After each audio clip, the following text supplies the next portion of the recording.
The notification chimed on my laptop just as I was debugging the final lines of code for our latest security protocol. Unknown number, Boston.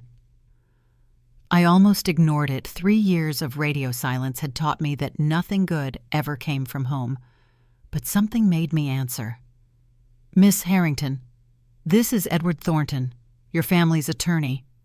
My fingers froze over the keyboard.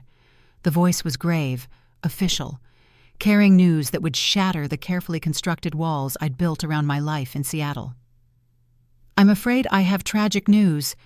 Your parents, Harold and Eleanor Davidson, they died last night in a car accident.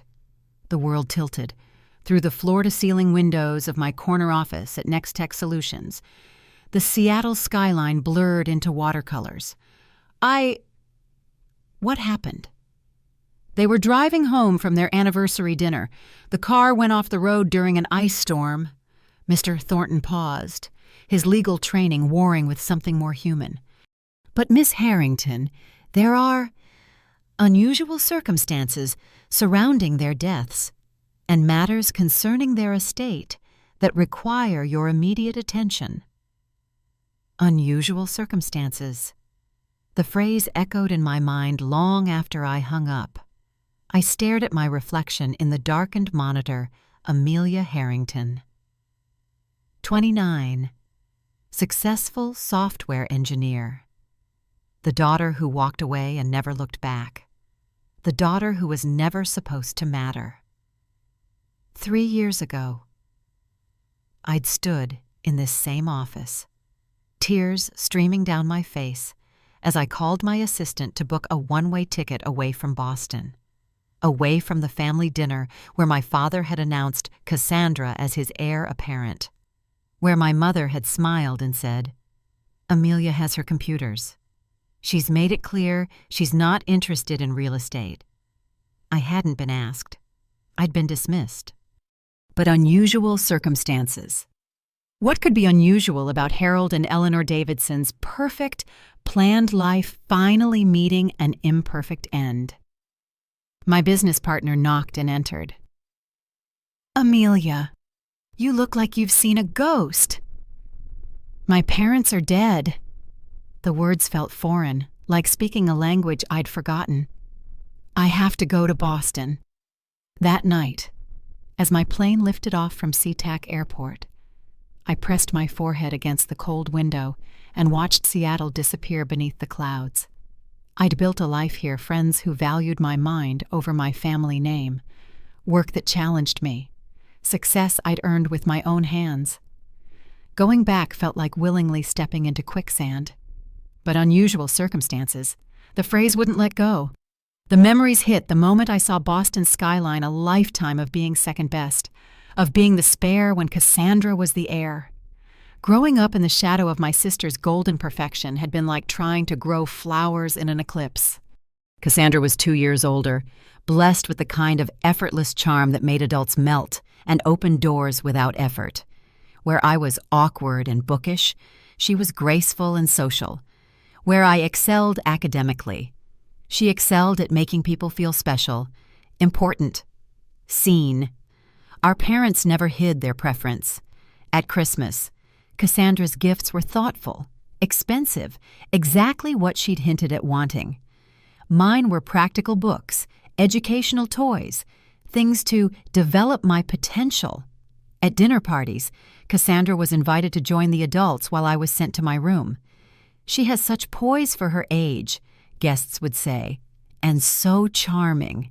The breaking point came 3 years ago at Cousin Natalie's wedding. I'd flown home from Seattle, where I was already building my career, already proving I could succeed without the family name or fortune. The rehearsal dinner should have been a celebration, a chance to reconnect. Instead, it became my execution. "We have an announcement," Dad had said, clinking his crystal glass with the authority of a man accustomed to commanding attention. "As you all know, Davidson Properties has been growing steadily. It's time to plan for the future." My heart had hammered against my ribs. For one foolish moment, I'd thought maybe finally they'd see what I'd accomplished. Maybe they'd ask me to come home, to bring my skills to the family business. We're pleased to announce that Cassandra will be joining the company as Executive Vice President of Development, with the intention of taking over as CEO when I retire." The applause was thunderous. Cassandra had smiled with perfect modesty, but I caught the triumphant glance she shot my way.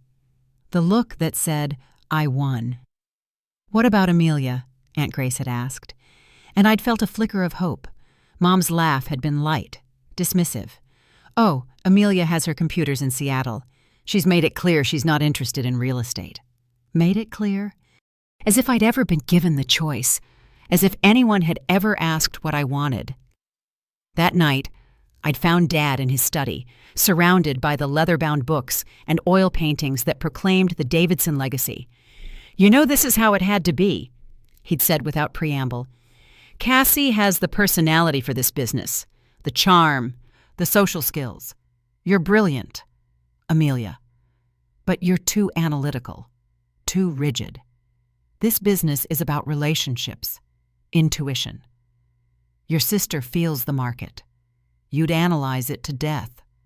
You never gave me a chance," I'd whispered. His face had hardened. "This attitude is exactly why you wouldn't succeed. You take everything so personally." "When it's family business," I'd replied, "it's nothing but personal." Those were the last real words we'd spoken. I'd endured the wedding with a painted smile, then boarded a plane back to Seattle and changed my phone number. 3 years of silence. 3 years of building a life where I was valued for my mind, not tolerated despite it. And now they were gone, and I was flying back to a city that had never felt like home. Logan Airport felt like stepping into a time machine. The familiar accents, the particular quality of New England light filtering through the terminals, everything pulled me backward into a version of myself I'd worked hard to leave behind. Martha was waiting at baggage claim, her silver hair perfectly styled despite the early hour. She'd been our housekeeper since I was a child, more grandmother than employee. One of the few people in that house who'd ever made me feel seen. "My dear girl," she said, pulling me into a hug that smelled of lavender and lemon polish. "I'm so sorry." I held on longer than I should have, drawing strength from her familiar warmth. "How are you holding up, Martha?" "It's been difficult." Her eyes were red-rimmed but steady. "The house feels so empty now, though—" Oh, she hesitated, glancing around the busy terminal. There were things that troubled me in the months before they died. "What kind of things?" "Your father changed, dear, especially in the last few weeks. He was suspicious, paranoid, even. He kept saying something wasn't right, that he needed to make things right before it was too late. A chill that had nothing to do with Boston's October air ran down my spine. Make what right? But Martha was already shaking her head. "Not here. Too many ears. Let's get you to the hotel first." The drive through Boston's winding streets was a slideshow of memories. Past Fenway Park, where Dad had taken Cassandra to games while I stayed home with my books. Past the Common, where Mom and Cassandra had spent Saturday afternoons shopping while I was at computer camp. Every landmark was a reminder of my place in the family hierarchy. The Fairmont Copley Plaza felt like neutral ground, elegant but not personal, expensive but not emotionally charged. As Martha helped me check in, she leaned close. "Be careful, Amelia. Whatever your father discovered, whatever made him so frightened in those final weeks, I don't think it died with him." Before I could ask what she meant, a familiar voice cut through the lobby's hushed conversations. Well, I wondered if you'd actually show up." I turned to see Cassandra approaching, immaculate as always in a perfectly tailored black coat and pearls that had belonged to our grandmother. At 31, she was still beautiful in that effortless way that had always made me feel clumsy by comparison, but there was something different now, a hardness around her eyes, a tension in her smile. "Cassie," I kept my voice neutral. "I'm sorry for your loss." Her laugh was bitter. "My loss. They were your parents, too, Amelia, despite what you might prefer to think. I'm here, aren't I, for the will reading, I assume, still hoping for some unexpected windfall. Martha stepped between us with the practiced ease of someone who'd refereed 30 years of sibling squabbles. Miss Cassandra, perhaps this isn't the place. No, it's fine, Cassandra said, though her smile never wavered. I just want to make sure Amelia understands the situation. Our parents left everything very clearly arranged. The house, the company, the investments, it's all been decided for years. I'm not here for money, I said quietly. Good, because there won't be any surprises tomorrow. She adjusted her purse strap, a gesture I remembered from childhood Cassandra's tell when she was lying. Enjoy your stay in Boston, little sister. I'm sure it will be brief.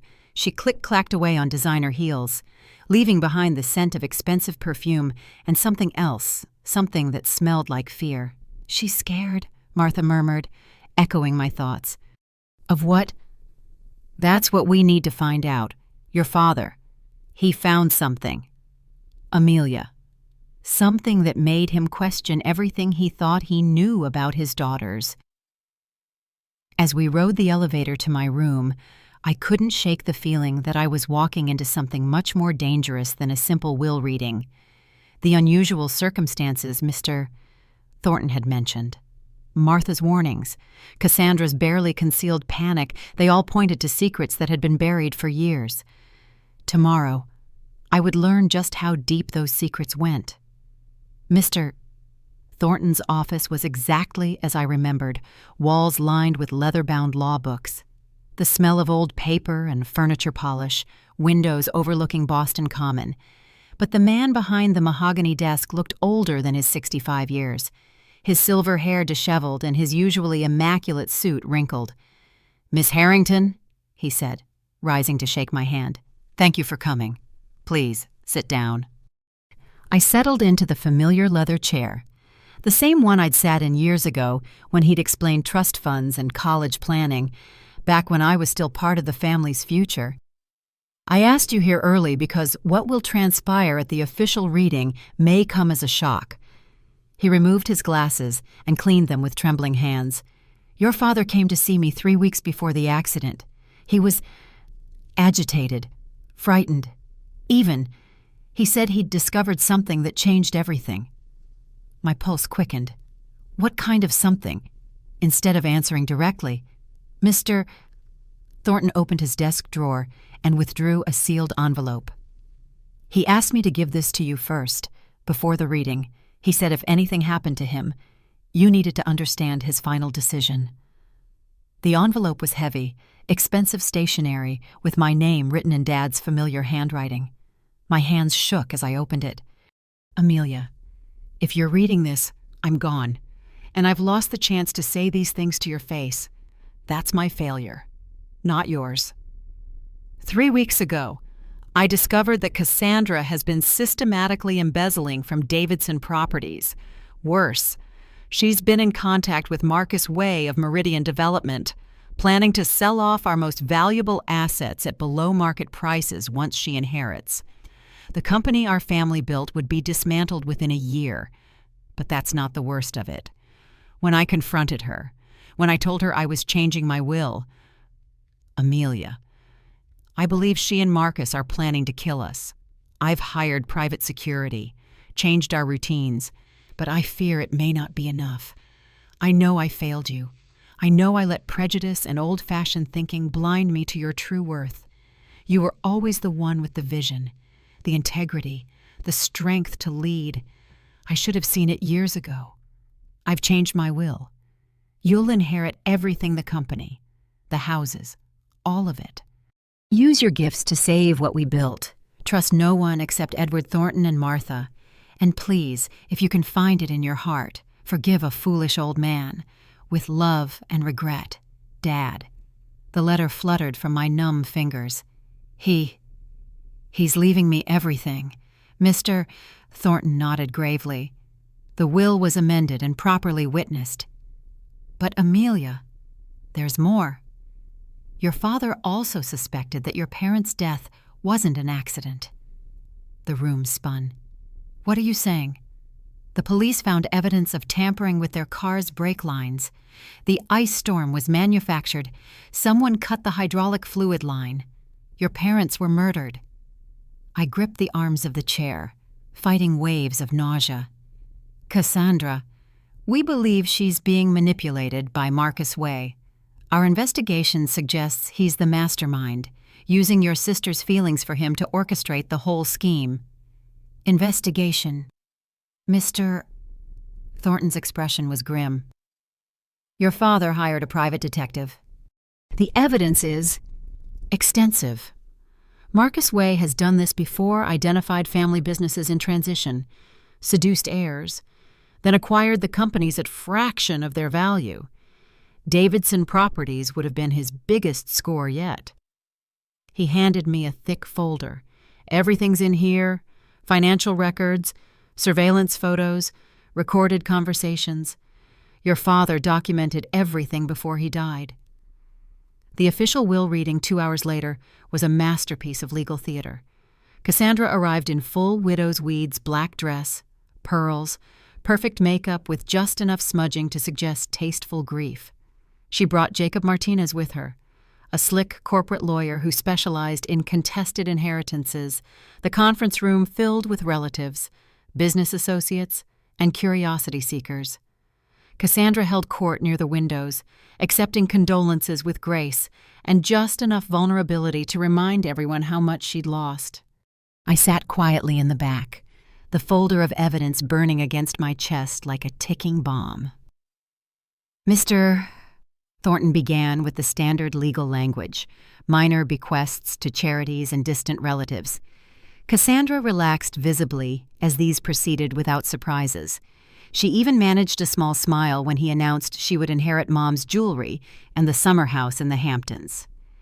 Then came the business interests. Regarding Davidson Properties and all associated holdings, Mr. Thornton read, his voice carrying clearly through the suddenly silent room. Harold Davidson has bequeathed complete ownership and control to his daughter, Amelia Eleanor Harrington, effective immediately. The silence stretched for 3 heartbeats, then chaos. That's impossible, Cassandra said, her voice cutting through the murmur of shocked voices. There must be a mistake. There is no mistake. Miss Davidson, your father was quite clear in his intentions. Jacob Martinez leaned forward. We'll need to see the documentation. When was this will executed? 3 weeks ago. It was properly witnessed and notarized. Cassandra's perfect composure cracked. 3 weeks. But he was ill, confused. He wasn't thinking clearly. Your father was examined by his physician the day before signing. He was declared mentally competent. I found my voice. There's something else you all should know. I stood, withdrawing the folder. Dad didn't just change his will randomly.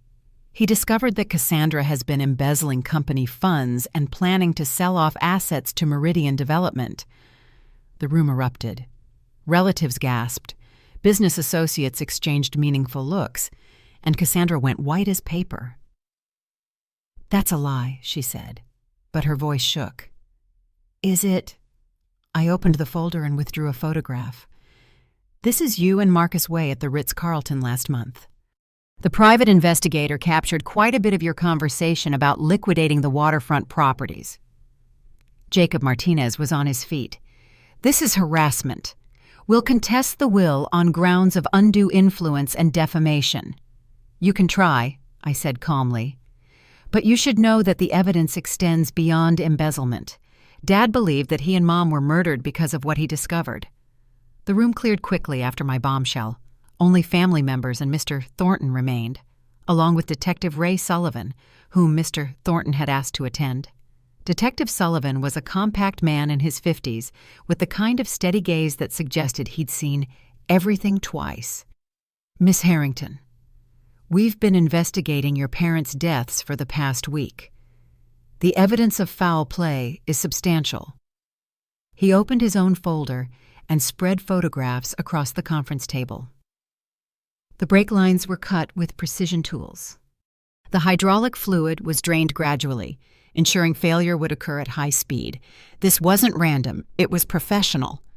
Cassandra sat frozen, staring at the crime scene photos. "You think I killed our parents?" "We think you were manipulated into providing information that made the murder possible."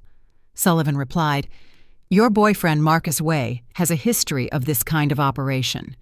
Corporate manipulation, embezzlement, and when necessary, elimination of obstacles." He slid another photograph across the table. "This is Marcus leaving Boston the night before your parents' accident. He flew to Toronto under an assumed identity, giving himself an alibi while his associates carried out the actual murder." "Associates?" I asked. "Way works with a network of professionals, financial experts who identify targets, hackers who manipulate records, and when necessary, killers who make problems disappear." Cassandra finally spoke, her voice barely a whisper. "He said he loved me." "He's been romancing you for 3 years," Sullivan continued relentlessly. "Everything was planned, meeting you at that charity auction, the whirlwind courtship, the business advice that slowly compromised Davidson Properties' financial integrity. You were the perfect inside woman. But I never meant—" Cassandra's composure finally shattered. She buried her face in her hands, shoulders shaking with sobs. "I thought we were partners. I thought he wanted to build something together." I felt an unexpected pang of sympathy. My sister had always been beautiful, charming, successful, but she'd also been sheltered, protected by privilege from the kind of predators who saw wealth as opportunity. "Where is Marcus now?" I asked. Sullivan's expression darkened. "Missing. He disappeared the day after your parents' funeral, but we have reason to believe he's still in the area." "Why would he stay?" "Because the job isn't finished. With you inheriting instead of Cassandra, his entire plan has collapsed. He needs to either eliminate you or find another way to access Davidson Properties' assets." That evening, I met Detective Sullivan at the Boston police station. The evidence room was fluorescent bright and sterile, filled with boxes and bags tagged with case numbers. "Your father was thorough," Sullivan said, opening a storage box. "When he suspected his life was in danger, he documented everything." He handed me a digital recorder. "This was hidden in his study. It captured a conversation between your sister and Marcus Way 2 days before the murder." I put on the headphones with trembling hands and pressed play. Cassandra's voice, strained, "He knows, Marcus. Dad knows about the transfers." A man's voice, accented, calm. "What exactly does he know?" "Everything. The Meridian deals, the shell companies, all of it." "He's changing his will, giving everything to Amelia." A long pause. Then, "That's, unfortunate." "What do we do?" "He's threatening to call the police." "Don't worry, darling. I'll handle Harold. You just focus on your family dinner tomorrow night. Make sure they take their usual route home. Marcus, what are you planning? Nothing you need to worry about. After tomorrow, everything will be simpler." I yanked off the headphones, bile rising in my throat. She knew they were going to be killed. The recording suggests she provided information, but may not have understood the full implications, Sullivan said carefully. "Marcus Way is a master manipulator. He's very good at making accomplices believe they're just bending rules, not breaking them." "But she's still an accomplice to murder." "Yes, though her cooperation now could influence how this plays out in court." He handed me another evidence bag containing a cell phone. "This belonged to your father. The last text message he sent was to you, 6 hours before he died." My heart stopped. The message was short. "Desperate, Amelia. I'm sorry for everything.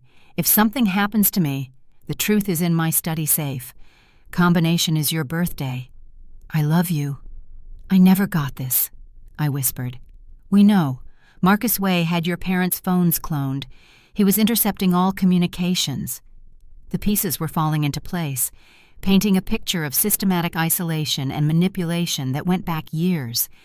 Every missed call, every unanswered letter, every moment of silence between my parents and me, all of it orchestrated by a man who saw my family's wealth as his personal treasure chest.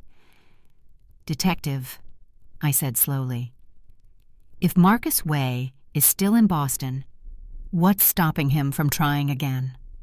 Sullivan's expression was grim. "Nothing, which is why you're going to be under police protection starting tonight, and why we need your sister's full cooperation to draw him out. You want to use her as bait. We want to finish this before anyone else dies." The Davidson family home at midnight felt like a mausoleum. I used my old key, apparently never changed, and found Cassandra in Dad's study, surrounded by photo albums and scattered papers. She looked up when I entered, her eyes red-rimmed and hollow. "I wondered when you'd come," she said quietly. I sat across from her in the chair I'd occupied during that final argument 3 years ago. "Tell me about Marcus." She was silent for so long, I thought she wouldn't answer. Then, in a voice barely above a whisper, "I met him at the Children's Hospital charity auction 3 years ago, right after you left. Convenient timing. He was charming, sophisticated. He said he'd heard about me from business associates, that he was impressed by my work at Davidson Properties." She laughed bitterly. "I was so hungry for recognition, for someone to see me as more than just Harold Davidson's daughter." "So you told him about the company?" "Everything. Financial structures, upcoming projects, family dynamics. He was such a good listener." Her voice broke. "He made me feel brilliant, important, like I was finally the daughter Dad could be proud of." I studied her face, seeing my sister clearly for perhaps the first time. Behind the beauty and confidence, there had always been the same hunger for approval that drove me. We'd just responded to it differently. When did it become about money? Gradually. He'd make suggestions: refinance this property, delay that payment, restructure this loan, always with good business reasons. I thought we were modernizing Dad's old-fashioned approach. "And the Meridian deals." She covered her face with her hands. "Marcus said Davidson Properties was too conservative, that we needed to liquidate some assets to fund expansion. The buyers were his contacts, but the prices seemed reasonable." 20% below market value is not reasonable, Cassie. I know that now. The words came out as a sob. But Marcus made it sound like strategic thinking. He had spreadsheets, projections. Everything looked legitimate. What about the embezzlement? I never saw it that way. Marcus said the transfers were bridge loans, temporary cash flow management. He promised everything would be paid back with interest once the Meridian deals closed. I felt a reluctant sympathy. Marcus Way had played her perfectly, using her intelligence against her, making her complicit gradually so she was too deep to back out by the time she realized what was happening. "Cassie," I said gently, "did you know they were going to kill Mom and Dad?" Her head snapped up, eyes blazing. "Of course not," I thought. When Marcus said he'd handle the situation, I thought he meant legally, maybe threatening Dad with exposure of some old business deals or finding a way to discredit the will change. But you gave him their route home. He asked about their routines for security purposes, said if Dad was being paranoid about threats, we should know his patterns to protect him. She wiped her eyes. "I never imagined..." A sound from the front of the house made us both freeze. Footsteps on the hardwood floor, measured and confident. "Expecting someone," I whispered. Cassandra's face went white. "Marcus.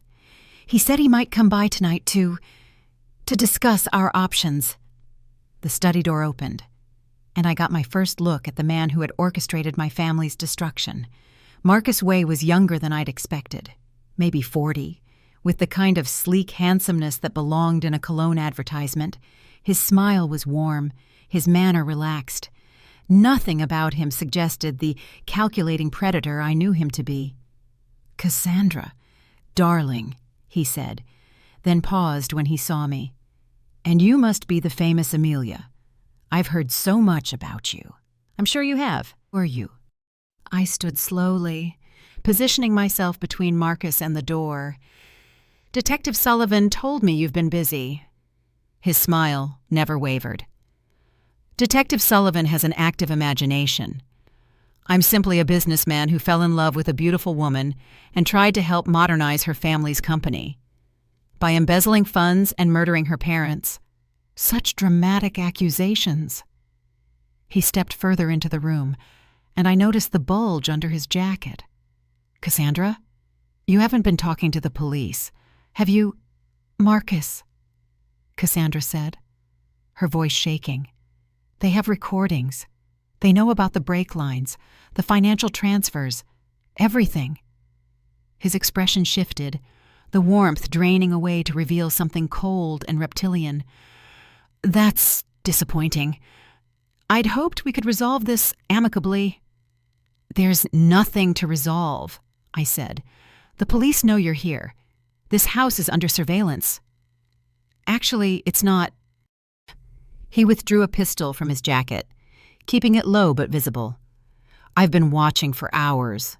No police, no surveillance, just 3 people having a family conversation." Cassandra gasped. "Marcus, what are you doing?" "What I should have done 3 years ago. Your father was a stubborn man, but his mistake was thinking changing his will would stop me. Davidson Properties is worth $40 million. I've invested too much time and effort to walk away empty-handed." "The police have all the evidence," I said. "Killing us won't solve anything.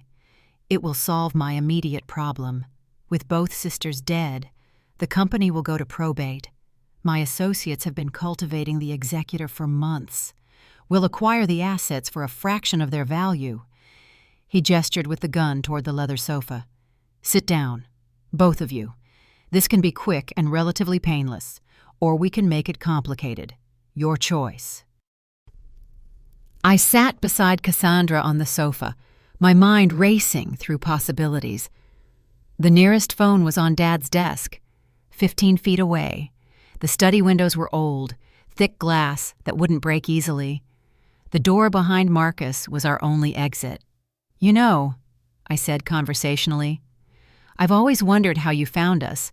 Davidson Properties isn't exactly a public company." Marcus seemed pleased to explain his cleverness. "Your family's attorney. Actually, Edward Thornton's secretary has been on my payroll for 2 years. She provided client lists, financial information, family dynamics.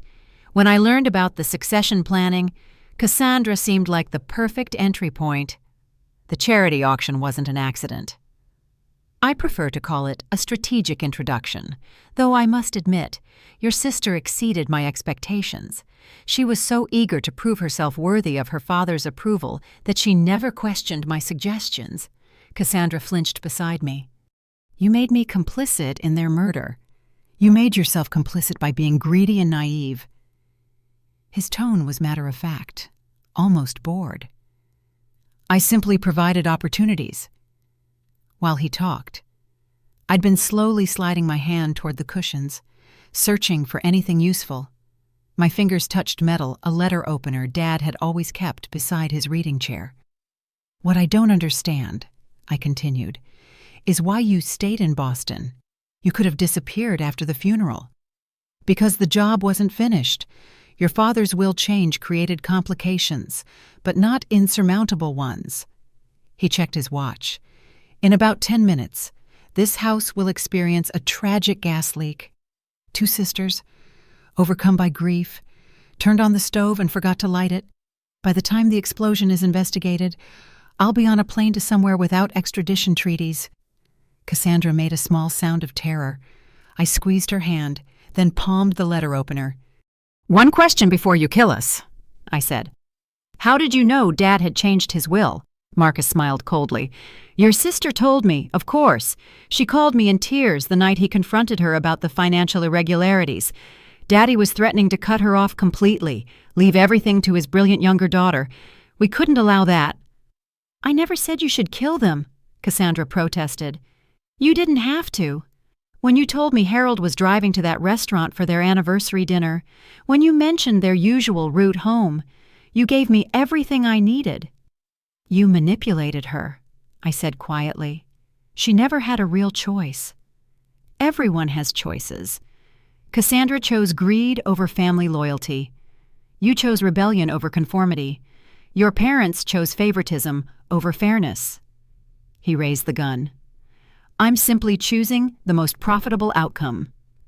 As Marcus's finger tightened on the trigger, I made my move. I lunged forward, slashing with the letter opener while simultaneously shouting, Now, Cassie! My sister, to her credit, didn't hesitate. She grabbed the heavy crystal award from Dad's desk and hurled it at Marcus's head. The gun went off, the bullet splintering wood paneling inches from my ear. Marcus staggered, blood streaming from a gash on his temple, but he didn't go down. He swung the pistol toward Cassandra, and I tackled him around the waist, driving us both to the floor. We struggled for control of the weapon. Marcus was stronger, but I was desperate and angry. Years of rock climbing in Seattle had given me unexpected upper body strength, and I managed to pin his gun hand against the floor. Cassie, call 911.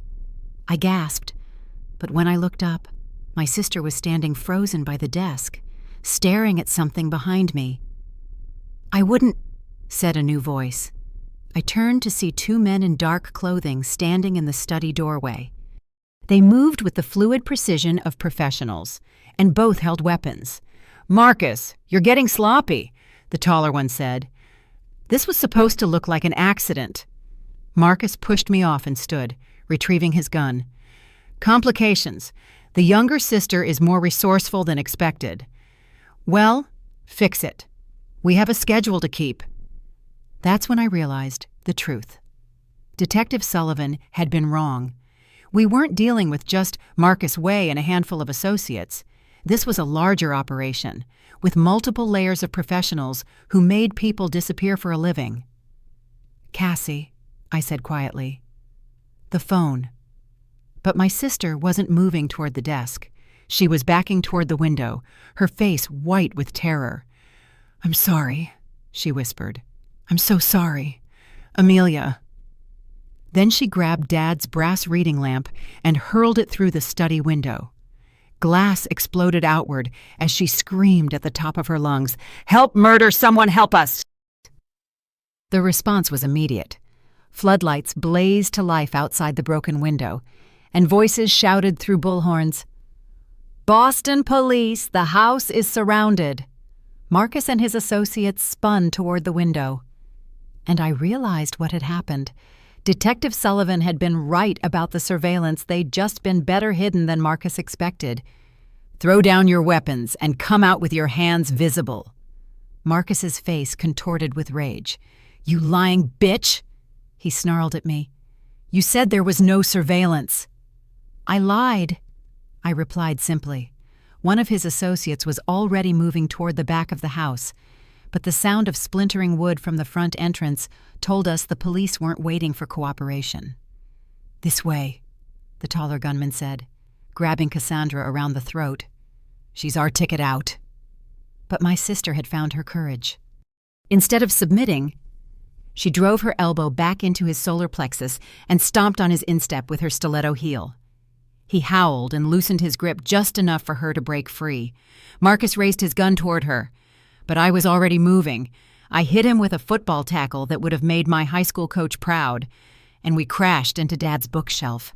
Leather-bound volumes rained down around us as we struggled. Then the study door exploded inward, and tactical officers flooded the room. On the ground, now. Marcus's associates surrendered immediately. But Marcus himself fought like a cornered animal. It took 3 officers to subdue him, And even then, he was screaming threats and accusations.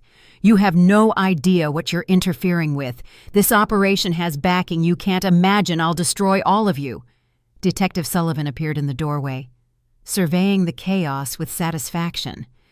"Marcus Way, you're under arrest for conspiracy to commit murder, embezzlement, racketeering, and about 15 other charges." As they dragged Marcus away, he caught sight of Cassandra and me standing together by the broken window. "This isn't over," he called out. "You think I'm the only one this organization has resources?" One of the officers cut him off by closing the van door. Sullivan approached us, his expression a mixture of relief and concern. "Are you both all right?" I looked at my sister, really looked at her. Her makeup was smeared, her dress torn, her perfect composure completely shattered. But her eyes were clear for the first time in years. "We're alive," I said. "Thanks to Cassie." She managed a trembling smile. "I couldn't let him hurt you too. I've already lost too much to that monster." "The investigation will continue," Sullivan warned us. "Way's operation was larger than we initially realized.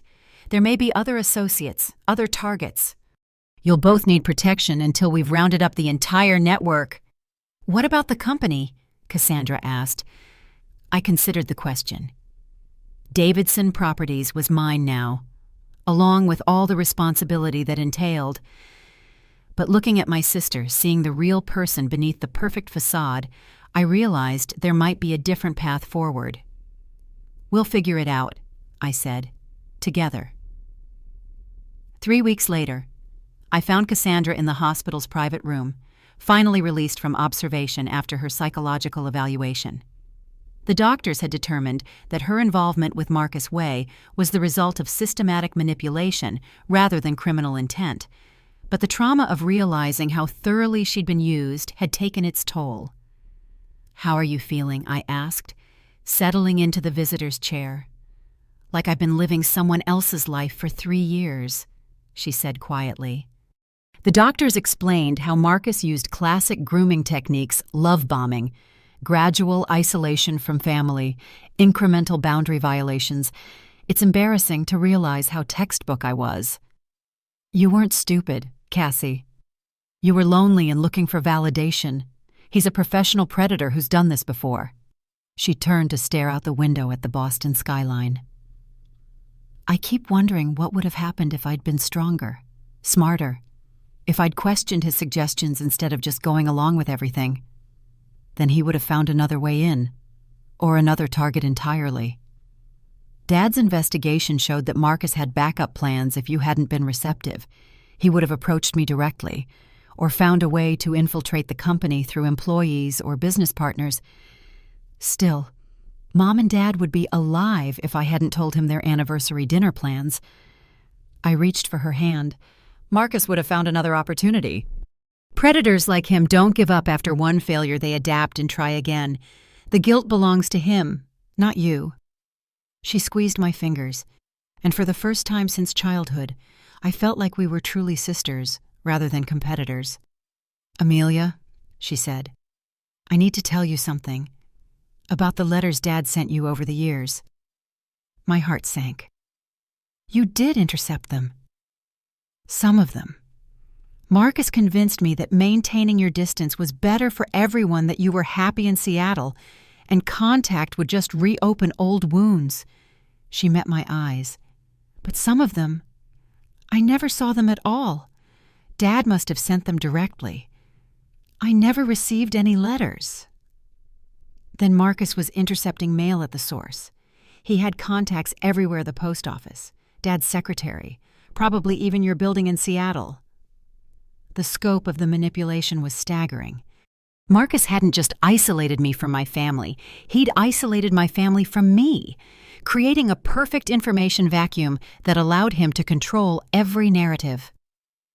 "What matters now is moving forward," I said finally. "The question is what that looks like."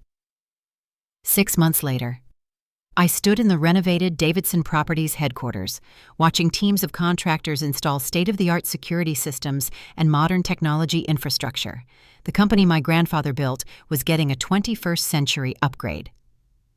The quarterly reports look good, Cassandra said, approaching with a tablet full of financial data. Revenue is up 18% since we restructured, and the Affordable Housing Initiative is generating positive press. I smiled at the transformation in my sister. Gone were the designer clothes and perfect makeup, replaced by practical business attire and a competence that had always been there, waiting to be freed from Marcus's influence. As chief operating officer, she'd thrown herself into legitimate business development with the same energy she'd once devoted to impressing our parents. The Meridian properties, fully recovered. We bought them back at fair market value, and they're already generating positive cash flow. Marcus's associates didn't realize how valuable those waterfront lots would become with the new subway expansion. It turned out that Marcus's greatest weakness had been his impatience. The properties he'd convinced Cassandra to sell at below-market prices were actually the company's most valuable assets, positioned to benefit from planned infrastructure improvements. His rush to liquidate everything had been his downfall. What about the housing project in Dorchester? Breaking ground next month, 30% affordable units, green building standards, community workspace on the ground floor. Cassandra's eyes lit up as she described the project. It's exactly what Grandpa Jonathan would have wanted: development that strengthens communities instead of displacing them. I'd discovered that my sister had always had good instincts for the social impact side of real estate development. Marcus had suppressed those instincts, focusing her attention on pure profit maximization. Free from his influence, she was becoming the kind of executive our grandfather would have been proud of. "How are you adjusting to the commute?" she asked. I'd decided to split my time between Boston and Seattle, maintaining my role at Next Tech while rebuilding Davidson Properties. It meant a lot of cross-country flights, but both companies were benefiting from the cross-pollination of ideas. It's manageable. Seattle keeps me grounded in innovation. Boston keeps me connected to legacy. I think I need both. And therapy. We'd both been seeing counselors, Cassandra, to process the trauma of manipulation, me to work through decades of family dysfunction. Dr. Martinez had helped me understand that my parents' favoritism wasn't about my inadequacies. It was about their own fears and limitations. Getting better, I'm learning to separate their mistakes from my worth. Cassandra nodded.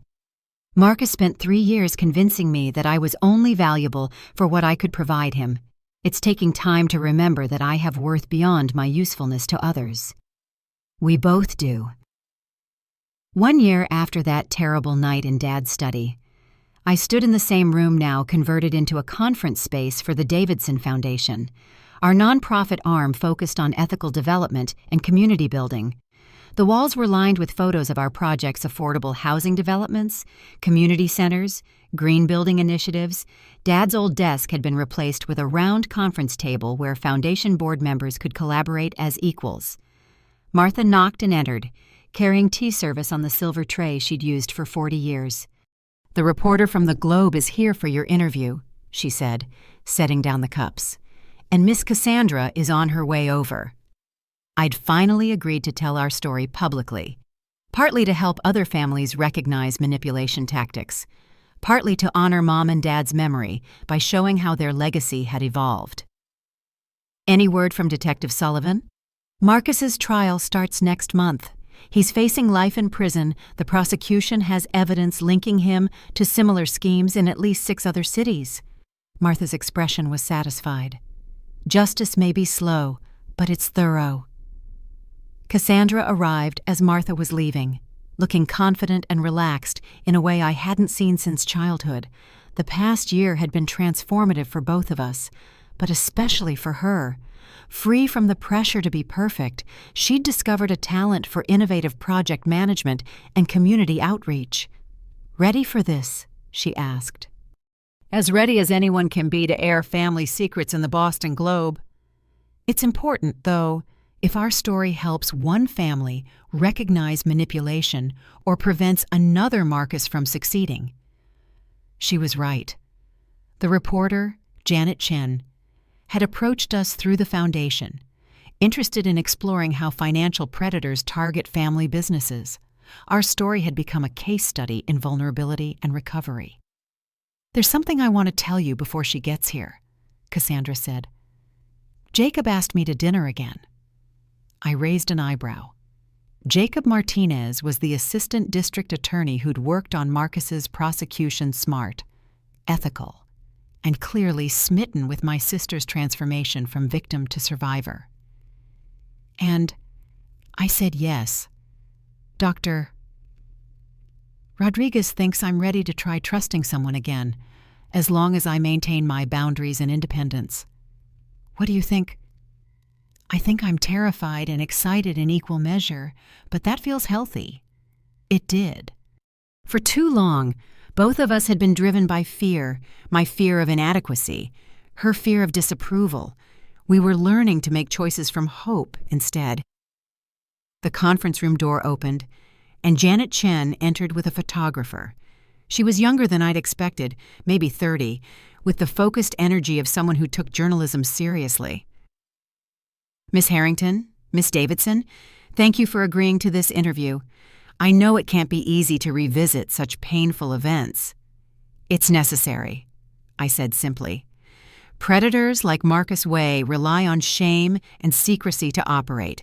Sunlight is the best disinfectant." As we settled around the conference table, I looked at the photos on the walls, tangible proof that something positive could emerge from even the darkest circumstances. Davidson Properties was thriving under our shared leadership. The foundation was making real differences in communities across New England. And most importantly, Cassandra and I had found our way back to being sisters. "Let's start at the beginning," Janet said, activating her recorder. "When did you first suspect something was wrong?" I glanced at Cassandra, who nodded encouragingly. "It started with a phone call." I began. "A call that would change everything I thought I knew about my family, my past, and myself." Outside the conference room windows, Boston gleamed in the afternoon sunlight. Somewhere in that city, other families were struggling with manipulation, favoritism, and the painful process of learning to see each other clearly. Our story wouldn't fix everything, but maybe it would help someone recognize the warning signs before it was too late. Maybe it would remind people that families aren't defined by blood alone, but by the choice to see each other's worth and fight for each other's well-being. Maybe it would show that even the deepest wounds can heal, given time, truth, and the courage to forgive.